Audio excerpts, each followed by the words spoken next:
Well, welcome to another episode of Out of the Blank podcast. I am actually very excited because I have one of my favorite comedians, Mr. Steve Simeone, How are you, dude? king of the Black Palace and an amazing comedian, Steve Simeone. Steve, I'm so happy to be able to speak to you, man. Dude, we've been, 2 weeks now trying to set this up, and you're waiting for me. And then I'm like, should I reach out? And then It, it, it's I'm it's just grateful that we're doing this right now. it's phone tag, man. It's those time zones. I'm like, look, it's okay. We all just need to go by the same time zone. If it's like nighttime there, let's just say it's 10 a.m. Come on now. McDonald's would still be serving breakfast. That's all I can say. Dude, McDonald's breakfast, the extra hash brown. That's Dude, the way to do it. I had to look up the signs for a stroke because I swear I was just driving and I would randomly smell a McDonald's biscuit. And I'm like, I know burnt toast is a symptom for sure.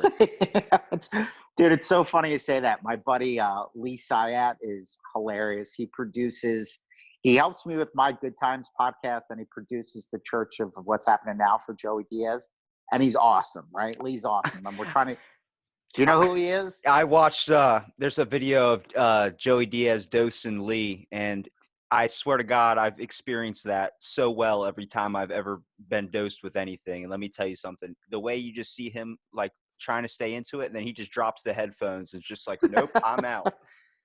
Yesterday, I was gonna meet Lee for like a social distance walk, and he's getting out of his car and he's putting his mask on, and he goes, "Am I having a stroke, or do you smoke clam chowder too?" And I was like, "That's the most random sentence for somebody to hit you with." I always just when I'm walking around, if I smell something, like if I work near a kitchen, I work at a casino, and they have the They have kitchen down. casinos in Maryland now? Yeah, they have one called Ocean Downs. Me and Brant Tobler were talking about it because he's like, I hate security guards. And I'm sitting there listening to a podcast with him saying that in my security guard outfit. And I'm like, look, I hate myself too, man. You know what I mean? And it's funny. Dude, it's your job to be the cool one. Yeah, and it's funny because like the way when I work out, it's like at 2:00 in the morning, and I heard your whole thing talking about the Denzel Washington story, which was the funniest thing. But when Yeah. I'm listening to you talk and saying that you had to work out in the morning because it's like winners start their day off at the gym. I'm like, yeah, it's 2 a.m. I'm starting my day right now, like I'm ready to go. Yeah. And then you explain meeting Denzel Washington and having this interaction with him, and Yeah. I swear, I'm like, man, you know how you try and take your life and put it into somebody else's? I was like, I wish that would happen to me. The next thing you know, I hear the gym alarm go off, and immediately I think, Channing Tatum. That's awesome. But like what I really enjoy, like it's crazy because for hearing you so long, just from the crab feast and then hearing you on the honeydew, I never knew what you looked like. So I'm like, I've been listening to this guy forever. I need to find him. I need to find him. So I came across your Instagram page and I was like, that's not Steve Simeone. That's not the one. There's no way. Because in my head, you sound like somebody maybe like Joe Coy, but you're nothing. You don't look anything like Joe Coy. You're a lot bigger guy. You just sound a little bit smaller to me. I don't take any offense to that, but I was No, like, that's great. Dude, oh, Joe Coy's one of my heroes, dude. I got to do his podcast right before we got locked down, about 2 months. Wow. I guess it was about 2 months ago. And like we've had mutual friends, and I would see him in passing and stuff. But it wasn't until we did a podcast that we really had time to just talk. That dude is awesome. He's such a good guy, but like I respect his hustle so much. You know what I mean? Like yeah. Nobody gave that dude anything. Like he's been grinding for 25 years to get what he's got, you know? I mean, not to, inflate your ego at all, but I mean, you're probably one of the hardest working people too, man. Just hearing the amount of time that you've spent and the amount of like anybody would have gave up. I mean, at any point, especially hearing that, I was like, you're at some point I was rooting for you when you were telling you all the Thank stories you. at the store and trying to go up there and, trying to be able to do this. And it, you started off saying you had a couple, you would drop some F-bombs in the beginning. But Yeah, for sure. the way you switched up your comedy to be like a lot of the family stuff, which is like entertainable, like you talked about, like you want to be able to listen to your jokes in a car with somebody. And I feel like Exactly. a lot of what I really enjoy about comedy nowadays is the relatable factors. Yeah. You have a lot of good times with your family. And I remember, and this hit close to home with me too. And anybody that has ever experienced anything with ice cream, you said that green mint chocolate chip ice cream, whenever you have that in your freezer, makes you feel like a rich man. Yeah, it's the truth. Because when I was a kid, like, you couldn't just find mint chocolate chip ice cream, the green kind. Like, the joke I put on my CD was, before Ben met Jerry, ice cream wasn't that sophisticated. Like, before you were born, dude, like, it was just like vanilla, chocolate, strawberry. Sometimes my grandmother would get this like half gallon of ice cream where there'd be a line of chocolate, a line of vanilla, and a line of strawberry. And the first one we would eat would be the chocolate. Then we'd go to the vanilla. And then when it was time for strawberry, we were like, you got to buy some more ice cream. And because I didn't like that as a kid. But Yeah. then I remember having green mint chocolate chip. Like, that was the first fancy flavor. And dude, now that I can buy that, I mean, I think one of the best things that ever happened to me is all the struggles I went through. Because I have friends that have so much, but they're not happy. And I'm just happy with the littlest things at this point, you know? I think Honest, that's important. if you want to hold money, or if you want to hold wealth, or what everyone always considers like, oh, you just need money. That's all I want's money, money, money. I look at my Doesn't work. memories. I look at my memories as money. Um, Yes, that's a what perfect dude. At 22 years old, to have that perspective is divinely inspired. That's incredible. Well, it's weird But because it's like so true. I'll be walking around and I'll just randomly think of like moments from my past. Like, I mean, my parents both worked two jobs. My dad, Yep. like, he was on the radio during the day, DJ at night. And I remember Wow. with the ice cream thing, mine was fish food ice cream from Ben and Jerry's. Back, yeah, I understand back in the day there were the chocolate, the Yeah. vanilla, and then you got like Yeah. Yeah. Yeah. the rainbow flavor. What But flavor is fish food? oh, Is it from dude, the band Fish? bro. Fish food is chocolate fudge fish in chocolate ice cream Uh, with gooey marshmallow, caramel, and fudge. I oh, I mean, I understand where I might have been close to being diagnosed with diabetes as a kid. I was a hefty child. I'd kill a whole pint in that in one sitting, but like the way the way I see it now, like I'll get a craving for it. But like my dad would come home, he'd only sleep 3 hours, then he'd go right back out to work. But he'd grab a pint of fish wow. food ice cream, hand it to me, and then he'd be like, "Here, come watch a movie with me." He would lay Oh, that's down awesome. to take a nap, and I would sit there, eat the ice cream, like watching a movie, look over at him. He's just sitting there. But whenever I would say something, he would be listening, but he'd just try and rest his eyes. He just wanted to be in the same presence as me. And Yeah. that, I mean, as a kid, you don't notice any of this stuff. You just Yeah. immediately think like you always talk about like, can I get this from the store? Can I get this from the store? Right. That's so relatable. You don't understand. Like I look back on those moments, I'm like, damn, you guys were barely keeping it afloat. Yeah. And I think that's Yeah.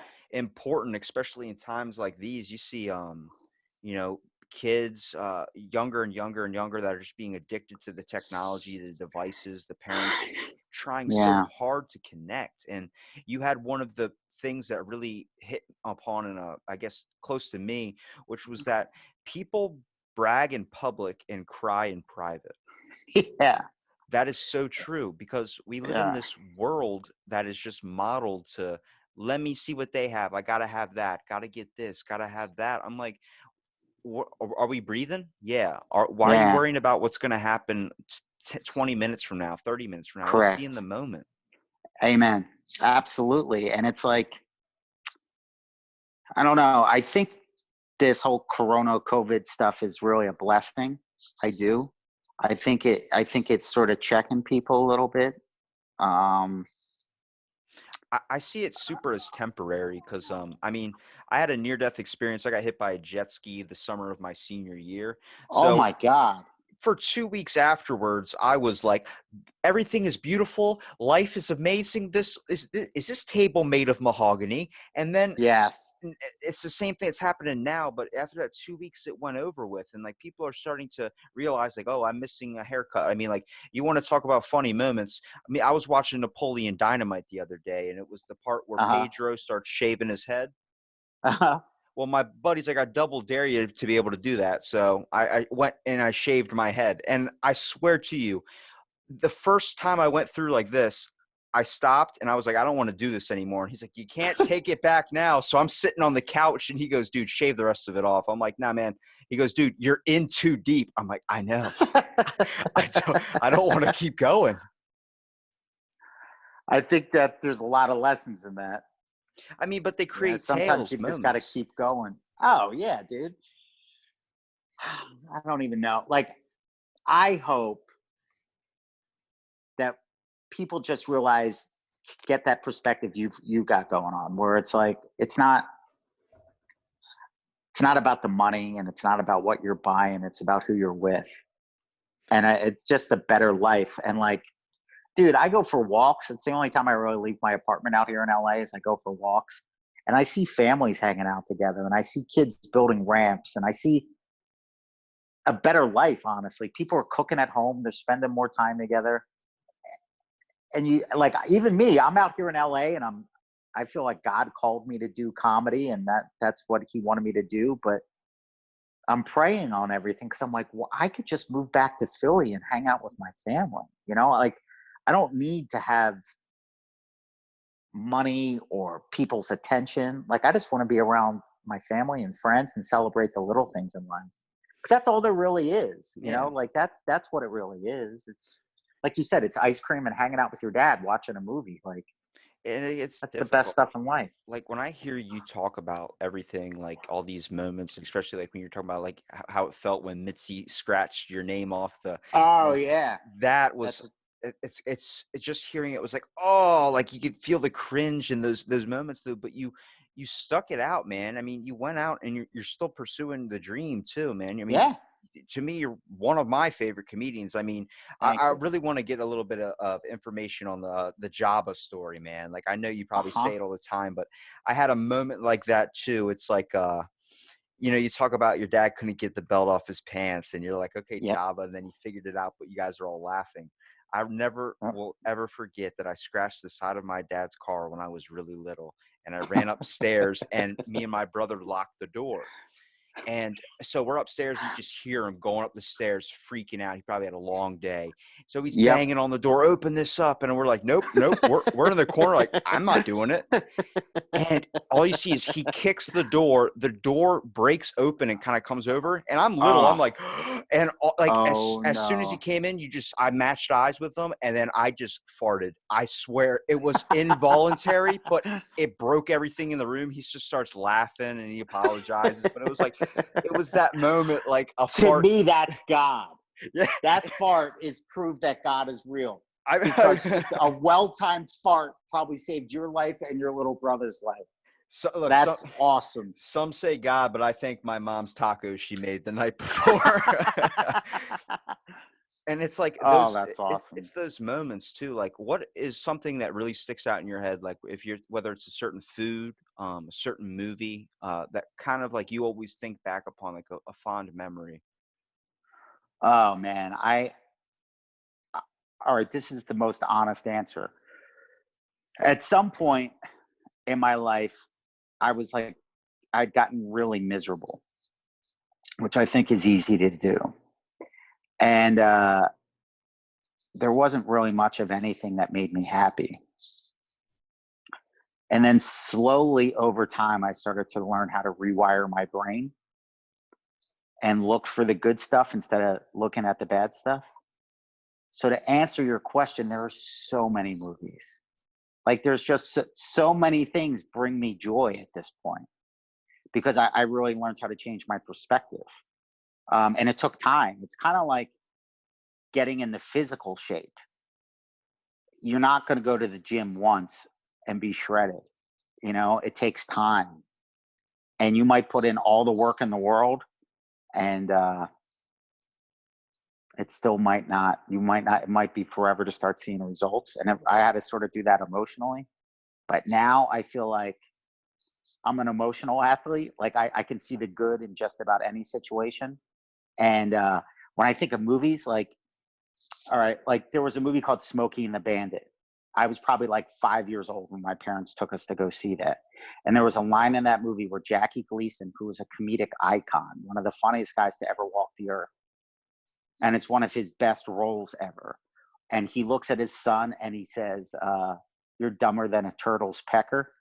And I was 5, and I just, I was aware enough to completely get the reference on why that was funny. I knew what a turtle was. I knew what a pecker was. And for him to say that to his son, I laughed so hard in the movie theater that everybody in the movie theater laughed at my laugh because they're like, here's a little kid that gets a dick joke. And it killed me. And then there were movies like that's a specific instance. I remember seeing There's Something About Mary in the movie theater and falling out of my seat laughing so hard. For real. Like I was honestly rolling in the aisles. Then there are movies like Rocky that I go back and watch and they just inspire me every time I see it. And I remember how old I was the first time I saw it. And I look at it and see how it applies to my life now. Like there are just so many amazing things in the world. You're an Eastern Shore guy. One of my favorite foods, and I was talking to my family recently, and I go, we have to do that this summer. We would get Maryland blue crabs every summer. We'd get a bushel. That's a And legit crab feast. oh, bro, but then my Italian grandmother would put it in pasta sauce. She'd put it in she would make crab gravy, and it was red sauce. It was spaghetti and crabs. And that was like the best thing I've ever eaten. And I still remember what my grandmother's kitchen smelled like. It's weird how smell is like a time machine. Like you'll get a whiff of something and you go, and instantly you're back. They'll bring you to tears sometimes, man. I walked Uh-huh. into a grocery store and someone was smoking Camel cigarettes, like the long Yeah. green ones, and it reminded me Yep. so much of my grandma that I just like I couldn't even walk in, dude. I had to back away and I was like about to tear up. And you know, especially with the crab feast, a lot of people don't know what that experience is. Me and my dad went probably when I was like 13, 14 years old to this place called the Bonfire in Ocean City. It's basically unlimited crab legs, Alaskan king crab legs. Well, me and him don't Nice. get full on crabs. So we sat there for 3.5 hours, I swear to you. We were there Oh with my my gosh. mother and my brother. They left after like 30 minutes. They're like, we're gonna come back and get you. They went and saw I think this is the time Lady in the Water was in theaters. So they saw that movie. And they came back and they were like, all right, guys, it's been 3 hours, let's go. Me and my dad are sitting there like, I guess we gotta go. And like they always know if you just want us to do that, you want to feed us, just take us to like a buffet, let us get endless crab legs because we'll just tear them up. Nothing better. Well, It's the greatest. there's no better feeling than staring at like like a family member, like someone that you care about, and just look at him and be like, we demolishing these crabs. Oh, yeah, Yeah, we you're are. like, Yeah, there's one of the best things in life is loving something like crabs or a song or a movie, and knowing the person you love is loving it just as much as you are.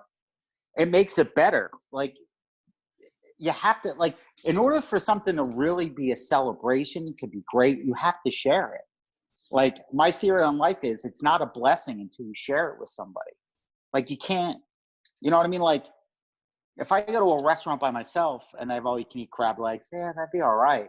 But if I'm there with somebody I love and we're doing it together, oh, come on, bro. well, it's That's those Compton and Long Beach together. Now you know you're in trouble. That's as good as life yeah. gets.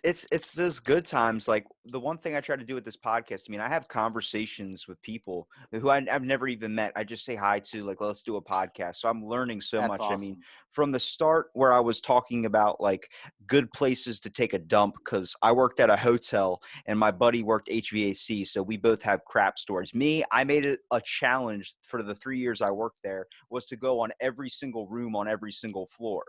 I hit It everyone. it took a while. So you're downstairs in the lobby. You would have to sit there, ride the elevator all the way up to whatever floor you're on next. I'm like, all right, it's 1006 is the one I got to go to. And then I would head down there.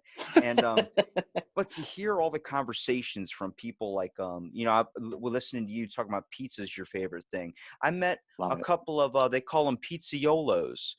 Yeah. Shout out to my buddy Mike out in his name's Pizza in the Sack on Instagram. But we were just in a podcast creating pizza ideas. I was like, imagine if someone made a Chick-fil-A pizza. Instead of using the pasta Oh, sauce, they used the Chick-fil-A sauce, then added nuggets and a little bit of sliced pickles on top. He getting made it. creative. Next thing you know, like he loved it. His family loved it. He was selling it. Now he's delivering those to people during the pandemic. He's delivering like Chick-fil-A pizza, all this type of stuff, these crazy ideas. Dude, that's awesome. An idea you had is bringing joy to families you haven't even met. Like, because this is tough times for people, but if you could give them a little glimmer of hope, like there's probably a chubby 8-year-old that's like, Dad, what if we got a Chick-fil-A pizza tonight? And then it's, good times. It's the greatest. The one thing I really wanted to show was like it doesn't take much to have a conversation, and I think I was No. trying to bring it back because I started noticing so much out into the world. Like it really hit me when I was standing in line and a dude in front of me was complaining that this woman had 13 items in the 12 item or less and that she was taking too long and he only had like 3 items, but he was just tapping his foot and doing the like, Choosing to be miserable. but she's taking out her bank card and then she drops it. And she's elderly, so she's shaking a little bit. She goes down to pick it up, and I'm just listening to the guy. And at that point, I get fed up, and I look at the guy because I took psychology in school, so I try and think of what's this person going through that he's got to be like this. And Exactly. I'm sitting there and he's just like complaining, like, "Oh my God, let's go." And I'm just like, dude, knock it off, man. She's trying. He gets physical. He starts yelling at me. I'm like, man, I don't know what's going on in your life. You don't need this though. Next thing he goes, all right, Yeah. whatever. Walks out. I see on his car he has a spare tire on there. I'm like, dude, I've been through the hard times. You've listening to you talk about like everything that you went through, the amazing things like, when you're just talking about earlier about having those times that you're like, you can't find joy out of anything. I Yeah. mean, I've been there. at 22, I'm still kind of experiencing that. I mean, to most people, Uh-huh. they don't know I suffer from severe depression, but I mean, at one point in November, I had 4 tires go out in a month, 1 month, no, in like 3 weeks. I spent a I've grand and had a that. half. I literally at the point where I threw my keys against like the wall and like stuffed it like in a corner where I couldn't even touch them to the point where I was like, I'm not driving forever now. And Dude, in the past week, let's see, because I drive an old stinky car, the door handle broke off. So I have to open up the passenger side door, put my key in the ignition, let the window down so I can get into my own car. And then my battery, I came out, my car was dead. And then I got a jump start. And then I drove it and then it died again. So then I had to have them drive me a battery to put that in. And then I woke up yesterday to a nail in my tire and a flat. And I was like, okay. yeah, But as soon as you said the nail thing, I was like, dude, I had that happen basically 4 times in a matter of a month, a grand and a half down. At that point, I was like, what did I do? Like, dude, the next time, just see if they can plug it. I got a guy for $10. And I buy used tires because my car's old and stinky. Worst case scenario, I'm out $35. That's how I'm rolling right now I mean, I because I'm did it, saving up to get a new car. and I it's want to get funny. a Bronco. Oh, dude, nice, man. Take that out on the beach, dude. I'm telling you. Those are Oh, good bonfire moments. That's like the oh, main thing. Like I try and tell people like that's the conversation you want to have. That's the one where you say so many words and so many feelings get shared, but you don't remember exactly what's said, but that feeling and that remember that bond, feeling? yeah, Yeah. that bond. I mean, my buddy uh he we did this podcast on my birthday's New Year's Eve. So we were gonna That we was my grandmother's birthday. My just grand. December 31st, I think at like Yeah. 11:42 at night. And my dad was like, if your mom would have held it, we would have got paid because the first baby of the new year gets a giant write-off tax check and everything. And That's hysterical. I was like, well, you know me, I don't come in on good times. And well, You we're doing totally could do New Year's Eve, baby. Your life's gonna be a party, dude. no, it's terrible, man. Everybody parties for your birthday to end. Like you were born like 4th of July type stuff. So like people are Yeah. celebrating for your birthday. Me, it's like Yeah. everybody's waiting for that shit to be over so they can complain about the next day. Oh, you know what I wanted to ask you? When I was a kid, there used to be a surf shop in Ocean City called BB Bombers. Is that place still around? I don't think so. I think it used to be what now is it's a guitar place, Guitar Center or something. Okay. It was incredible. It was one of the coolest places ever. Did you did you spend a lot of time down here when you were a kid? Couple summers, well, not a couple summers. We went down for a week, a few years. Like I love Ocean City. I love it. Like I remember when I was like 14, there used to be a skate park there. It was called the Ocean Bowl. It's still there. I remember skating that. I remember going to BB Bombers. I remember going. There was like a little dock out by the bay, and we were just walking by, and there was an old man crabbing. And this is how he wanted. This is how old school he was. He had spark plugs that he used for weights, and just tied a string and a little piece of chicken. And he was like, "I'll show you guys how to do it." And he let us go crabbing with him. And we were just dropping the spark plugs down, and we'd slowly pull up the line with a crab. He showed us how to grab them and throw them in a bucket, and we killed it. We got all these crabs for free. He showed us how to measure them to make sure that they were legal. And my mom made the spaghetti and crabs in a hotel room. It's one of my favorite memories. It's crazy because like I've paired up, like I was just talking to so many like people that come on here, like they own their own hot sauces, like this guy Jeff Levine he's from Oregon. So Cool. I'm sitting there talking to him, and he's like, what's a crab feast, like what is that? And I'm like, oh my God, you don't know the It's glorious the best. moments. Like I remember I used to camp all the time with my dad on weekends, when he would Oh, that's finally, great. and he'd get a day off, we'd pull out the camper, and we went over to his friend's house, and we were going to steam up crabs. So we had a bushel of live crabs in the back of the truck. We take it Mm. over there, and he sets the thing down. It has a hole in the thing it comes in. So like there's a chance like a lot of them will just start coming out. So we see the occasional one coming out, and we're looking for pliers to put them in, or we're looking for like tongs to put them in the thing to get them cooked up. We Yeah. can't find any. So he's taking needle nose pliers and trying to grab the crabs. Next thing you know, he's spilling it, and he's screaming at me. I'm like 10 years old. He's like, get up on the picnic table. I jump on the picnic table. There's just crabs walking around, pinching all over the ground. He's sitting there with needle nose pliers. And he's like, screw this, tosses them and starts picking them up with his hands and throwing them in there. And like, I'm like, what we do to just eat crabs? It's a lot of work, but worth it. It's kind of like Exactly. life. But it's like a treasure too. And then you get like the people that are like, I don't like picking them. Can you pick them for me? I'm like, that's the point. You're supposed to That's get the cut on the fingers with the Old Bay in there. You're supposed to ah, tear up. just the smell of Old Bay makes me happy. So That's a celebration smell. with your podcast too, Good Times, what exactly do you just try and do? You just Uh-huh. try and have conversations with a lot of your friends and talk about a lot of the good moments in You know life? what, man? Okay, this is what I wanted it to be. I remember I had a roommate out here who was a surfer dude, right? And he was just so cool. He was just dialed in the good vibes. He was one of those guys. And he was just cooler than I. It's like some people, you know what I mean? Like I'm nice. So people go, oh, he's cool. That's the kind of cool I am. Like, oh, he's a good guy. He's cool. He's nice.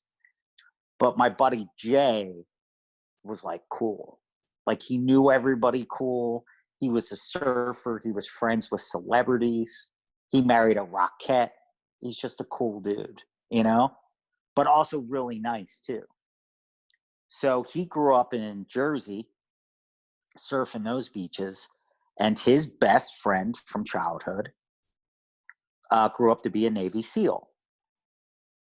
So one time his buddy was in town, and Jay knows I read all kinds of books on that stuff and love all that. Like I've done stand-up comedy for the military, and I just fell in love with people that live their life of service, you know, Yeah. because it's the opposite of Hollywood in a lot of ways. Like a lot of people in comedy's cool, but entertainment in general, I think there's a lot of lost souls. Like people that think money or fame or whatever will make them happy, and they're uh, pretty selfish by and large. And I do see that changing, 100% changing. That's one of the beautiful things about what we're going through. It's making people kinder. I see common courtesy coming back, people saying good morning, holding doors open, checking in on people. Like I check in on some older friends, and they're like, I'm good. My neighbor brought this by, or I'm good. My friend is, it's making people better.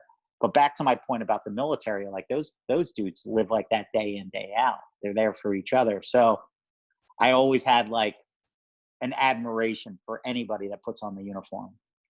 So Well, I'm living with my surfer buddy. This is what happens. His best friend comes over to hang out with him. I get to meet his best friend, who's like a legit GI Joe character.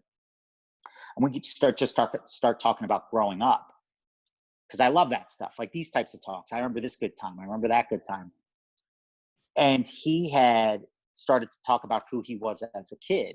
And when he was 13 years old, he was riding his bike and clocked out what a marathon would be, 26.1 mile or something, 26.3 miles as a marathon. And as like a 13-year-old kid, 14-year-old kid, he figured out what a marathon was, just how many blocks around his neighborhood, and he ran it just to prove to himself that he could do it. And I just started dying laughing because I was like, dude, when I was 13, I was buying whoopee cushions and fake dog poop. And I started to go, I wanted to see what sort of clues in our childhood could give us an indication of who we were today as adults. And then a lot of my comedy, like when I was going through those depressing years, I could find some joy looking back on the good times. And I would tell stories about being a kid, or crazy stuff me and my brothers did, or a crazy kid in my neighborhood. And then after I would do the stand-up show, people would come to me afterwards, people that were in the audience, and then they would tell me their stories. And we would just sit around dying laughing. So I wanted to take both those concepts and make it into a podcast. That was my game plan. And there are a couple episodes like that. But my podcast has turned into a lot like this. Like I'll start talking with somebody and then we just let the conversation flow. And for whatever reason, people want to get pretty deep with me, which is cool. Like I really thought you have that openness about you. It's a lot of like, you can tell you care about a lot of things, especially that's true. a deep thing for people. I mean, not to Yeah. sit here and obviously, make you blush or anything, but like just from hearing you talk through a lot of podcasts, like you could tell somebody cares and someone that's just saying it for all talk. And I think this is what's really kind of scared me from the comedy industry a little bit, or just anything, because you start to notice a lot of people that are really, really fake. I always talk about like the world today. People have what I call a false personality, this autopilot response. One of the things I kind of hold kind of close to me as a good thing about my personality is when I worked at this hotel, we would get these kids that would come in, foreign exchange students from Russia, Romania, all these places. And everyone would give them a nickname because their real name was too hard to pronounce. And so we had a couple people named like Christo would be Chris. I said, no, I'm going to say your name right. So correct me when I mispronounce it and, do it that way. I would make them gather, like I would write down on a piece of paper all the way to number 10, be 1, 2, 3, 4, 5, 6, 7, all the way to 10.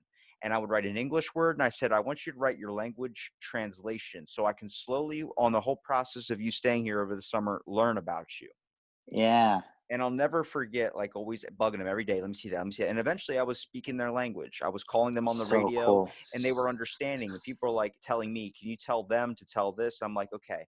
And I'll never forget that one of them, there's two Chris's. They're both cousins. They're both Crystal. One had really spiky hair. I mean, looked like the Uh-huh. top of a pineapple. And everybody would call him Spike. And he wouldn't say anything. And I was looking at him and I'm like, I'm a bit of what you would call like an empath. I say I can kind of sense if someone's not really vibing it. Me And too. I looked at him. I was like, "You don't like that name, do you?" He's like, "They're calling me a Pitts name," and I said, "Gotcha." So I went behind, reservations, guest services, all that. I went back there and I said, "Where it says Spike, as the people that are working today, cross that out. Put Christo. Just do that. Like he wants to be called that. Don't Yeah. call him Spike anymore." I went and told everybody, "Don't call him Spike. Call him this name. Call his real name." And he was like, "Thank you so much," and gave me a handshake and everything. And then I remember one of the managers came out and kept calling him Spike, and I said, "Hey man, he doesn't like that." And then like you can see he wants to say something, but he's new like to the Yeah. country, so he's just all nervous and kind of like not saying Exactly. anything. And he's like, "You don't care, right? You don't care if I call you Spike?" And he's like you can see him trying to say no, but he's like it's okay. And then like I'm Right. like, He didn't want the confrontation. and he started He walking needed his away. job. Yeah. Exactly, he started walking away. I told the manager, I yelled at him. I was like, "Stop! Look at him and ask him if he likes to be called that." And he looked at him and said it, and then he goes, "It's a pet's name." And then the dude just got like stopped in his tracks, like, oh, like it's like just take the time to have that conversation. I mean, Yeah, to be aware enough, like, because that dude was probably not trying to be a dick or didn't know that he was just not thinking as deeply as you did. You know what I mean? Like I think a lot It's of people don't realize the impact the little things have, positive or negative. it's just hard to get out of this mindset. We have this mentality as people that's I call an adopted mentality because we used to care about each other back in the day. It used to be Yeah, love your neighbor, all these types of things. And this yeah, technology, these devices, we're so miserable. Either like if we have to do something for ourselves, maybe not me or you, or maybe not some people, but most of the time it's I need to step on the throat of this person to get somewhere. And doesn't if work. it sucks because a lot of people like they do it, but it's not the right way, I would say. It's No, Wall Street type thinking. And I always tell people, like, if you ask me, hey, how you doing in a store? If you're still walking when you say that question, I will not respond to you because I know you right, don't give a shit. And right.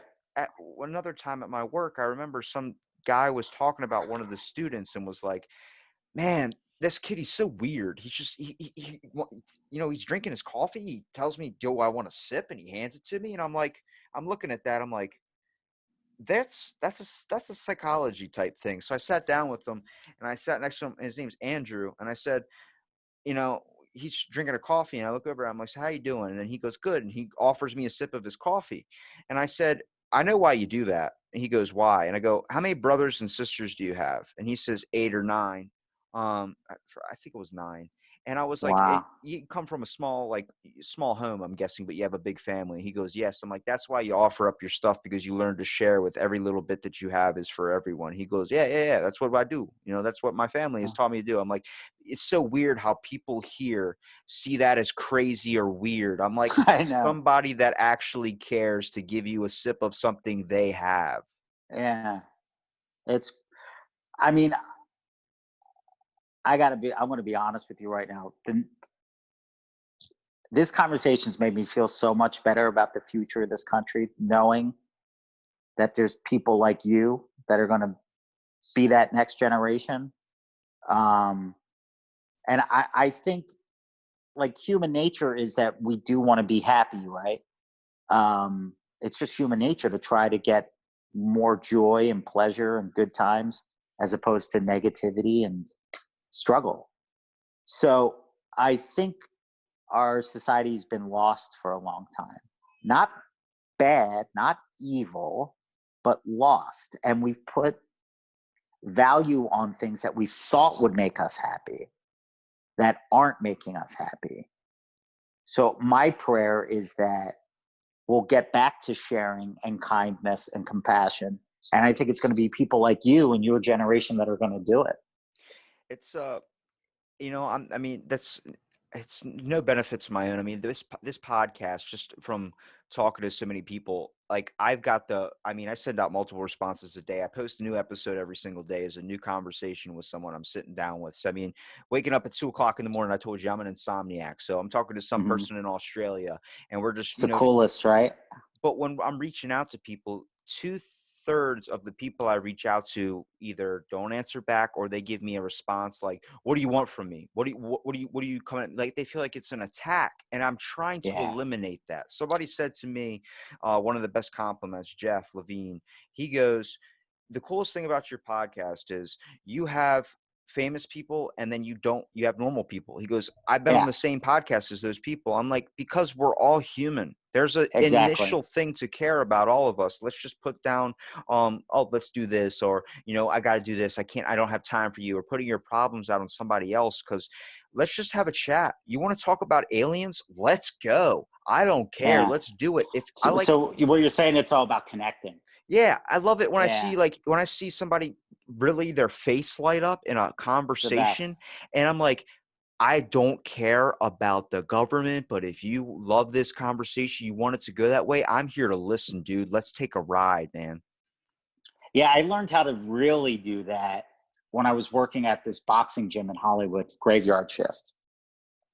So it would be like I'd work from 10 p.m. to 6 a.m. And there were people that would come in and probably just because they were lonely and they knew I'd be sitting in there. And I would be sitting behind the desk and they would stand there and just talk for hours with me. And it was just like, I don't know, it was cool because I just wanted to be there for them. We'd go with the flow and talk about whatever they'd want to talk about. It was cool. And it's funny after talking, I mean, going on 400 something episodes, It's uh, incredible. people, you start to realize we're all thinking the same exact thing. Like people Yeah. aren't talking anymore. Technology has kind of ruined us a little bit, just Uh-huh. because of the fact is we're using it in the wrong way, mostly just Correct. Yeah, mindlessly it's just a scrolling. tool. Yeah. It's a tool. And it's like, look at you. You're using technology to make friends all over the world. You're using technology to put positive vibes out there. And I think once people realize they have the choice, it's just a tool and they can make a choice to use it for good. Man, what a blessing. It's Yeah, and I'm like, awesome. I always tell people, like, everyone's like, "You're so hard to get a contact of," or something. I'm like, "'Cause my damn phone doesn't fit in my jeans. It's Yeah. too big, you know?" So I try and leave it, like, off to the side, like, if I podcast, if I go to the store, I leave it in the car because you're missing out on these real connections, these moments and stuff, Real like, world stuff. it's breaking into the realness of everything, and I think that's really important, and like you were talking about before about the whole, like, not really I mean, I've come at this angle too, is the fact of not seeing a light at the end of the tunnel, feeling like if this is what life is, life kind of sucks. Like I had my Yeah. car go down, like I said, with the tire incident. And by the fourth time, I was like I was looking for like a hug or someone to tell me it's gonna Yeah. be okay, and I'm like sitting there like I think I'm gonna like I'm Yeah. overventilating basically. And I remember going up to Uh-huh. someone close to me and them being like, "That's life. Life sucks." And I'm like, "That's not the answer I wanted No. at all." And it's not true. Life is amazing. And I remember when I first started this podcast was I was going through like after getting out of high school, being bullied and everything, and then just sticking to the gym. I mean, today I it's still every day for 7 years I've gone. That's Now awesome. it's kind of reverted to home with the pandemic and everything, but it's a it was a thing that helped me clear my head and get the stress out. Amen. For And sure. when I heard my like, I remember it was like after being graduated for a couple of years, and I was just sick. I just isolated everyone. Just didn't want to hang out with anybody. Everybody would. I don't drink, so it's like I'm not going to the bar. I'm not doing any of this. My buddy calls me at 2 o'clock in the morning, literally when I get home from a workout. Yeah, that early. Um, and he called me and he was like, "Hey man, how's it going?" I'm like, "I haven't talked to this kid since high school, junior year, eating at lunch for 30 minutes. That's it. There was no other friendship besides that. Just, hey Yeah. man, what you got there?" "I got pizza. I got cheese sticks. You want to switch?" Yeah. Yeah. Yeah. That Yeah. whole Yeah. Yeah. thing. And he calls me. So that it's about 5 years out. And he goes, "Hey man, what are you doing?" I'm like, "Ah man, I'm getting ready for bed. I got to get up to work in a few hours." And he just goes, "Oh man," he goes, "I think you're a real person." I'm like, "What?" And I could tell he's been drinking. And I said, Yeah. "What do you mean, man?" He goes, "I'm on top of my roof right now, and I don't want to, I realized my whole life's been controlled because he was adopted and his parents kind of made all his decisions for him. And he was realizing Mm. that none of the things he wanted to do was happening. So we talked for from like 1 a.m. till probably around 3:30 a.m. I mean, to the Yeah. point where I could tell he was calmed down now. He just needed someone to talk to. He goes, "Dude," Somebody. Yeah. he goes, "We haven't even talked for like 5 years and you picked up the phone." I was like, "Yeah, I honestly didn't know you had my number, but I'm glad we had this chat." And that's what started this podcast. I ended up having him later on in an episode talking about it That's too, because awesome. to see the strides he's made now and to see It's what the he's best, right? When you see somebody succeeding. and it's cool because like I look at him and like I look at myself and I'm like, I'm glad somebody's doing it. You know what I mean? Because like obviously, like I mean, I got things I want to do and things to do, but I just enjoy seeing somebody else just light up and start to go after something because I can give It's you the advice, greatest. but it's so hard to apply it onto yourself, man. Yes. That's it. Dude, it's so cool that you say that though. Like, cause like that's how I'm occupying myself during this quarantine. I'm just answering the phone, to be honest with you. I'm just being there for people. And there's no better feeling than when you get in like a good It's the greatest. conversation and then you literally feel like you could jump out your window because you're so charged. You're like, that was Yes. awesome. That's how I feel right now. This is awesome. I'm so happy you have my number because I want you to use it whenever I you need to recharge or whenever you want to share or bounce an idea. I And I also appreciate it, want you man. to encourage you to maybe try stand-up comedy or try writing because you have a voice that needs to be heard. And I I don't know. I think this podcast is just as because dude, you're only 22. So my goodness. I had I a didn't move. I didn't move to LA until I was 27. yeah, why did you end up moving down there just for comedy? Like you had, if you talk about your, you're such a family guy and everything, was that just, did that develop through kind of being away from your family for so long, or did you always have that No, about I you? never thought I was going to leave my neighborhood. Is that what I would scared have. you? Mm, like I knew I wanted to leave. I always wanted to see California because, like, when I was growing up in the '80s, everything cool came from California. Like there was this movie called Fast Times at Ridgemont High, which Yeah. is like iconic. It made California seem cool. Uh, I remember when gangster rap really blew up. It was coming from LA. It was coming from Compton. I was fascinated. I was a little skater kid. I always wanted to surf. I just loved the beach and beach culture. And I was like, wait, California, it stays summer all year round. Why am I freezing? But so that was definitely a part of my personality. But an even bigger part of my personality was I didn't want to, I thought I would get married and move into the same neighborhood as my parents. And I thought my brother, I remember being like a kid and drawing houses. I'm like, mom and dad will live here. I'll live here. Mark will live here. And Chris will live here. Like, that's what I thought life would be. And then when I was going through my quarter life crisis, I think I was a pioneer with the whole quarter life crisis thing. Um, Nothing was working for me. And I had gotten my heart broken a bunch. And I went, well, I don't know what to do. Like everything seemed just so daunting. I was like unlivable. Like I did corporate America. I hated that. I took my LSATs to maybe go to law school, and then I talked to a couple lawyers, and they were like, "Oh, it's the worst. Don't do this." They were like, "If you really want to be a lawyer, wait until you're 30 and figure it out then." And then I was like, "What am I going to do? How am I going to make a living?" And I remember thinking, well, the only job I really wanted was to get married and be a dad. And I go, but these women are crazy. They won't respect you if you respect them. At least that was my young man philosophy. I don't You, want to say anything. I you don't want to say anything that hurt yeah. somebody's feelings or come off as negative. But like I was really heartbroken, not just by my own personal romantic experiences, but also how I saw society shaping up. And I was like, all right, well, if I'm not going to get married and have kids, at least maybe I could try to become rich and famous. And there was really no comedy in Philly at the time. Stand up was dead. I really wanted to write movies. And then I just got in my car one day and drove because I didn't feel like I could. I thought I did everything I could possibly do in my hometown, and I still had this uneasiness. I still had this like, I was younger, I was immature. I needed to see the world, man. And now 20 years later, I'm grateful for the whole journey and I put it all in God's hands as to what my career is going to be. But I have a tremendous amount of peace in my life right now. And that's better than a Ferrari, dude.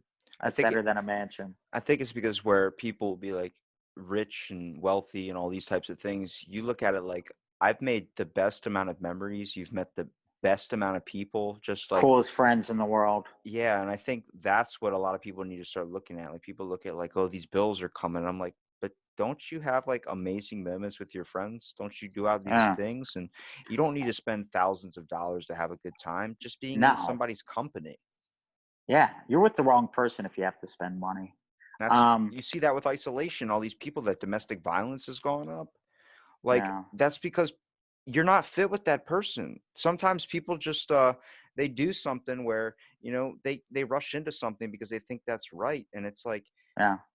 this is a great time to realize, like, we need to talk. Let's talk again. Let's do this. Let's not just go to Yeah, bed. Let's not just ignore each other. Let's exactly. be in each other's company. Let's spend those nights out on the porch at 1 o'clock in the morning, sipping a The beer. And little moments. Yeah. yeah, Dude, speaking of let's talk again, can we do this again? Because I have to go do another podcast right now at noon. yeah, I man. forgot all about it. My No buddy worries, just dude. texted me. No I worries, love man. you, buddy. I love you, buddy. See, they keep on calling. I'm sorry. I love you, buddy. You have my number. Let's run this back. Let's do this again. I appreciate And you stay coming in out, Steve. touch. For sure, man. All Have a right. good one. All right. Take care.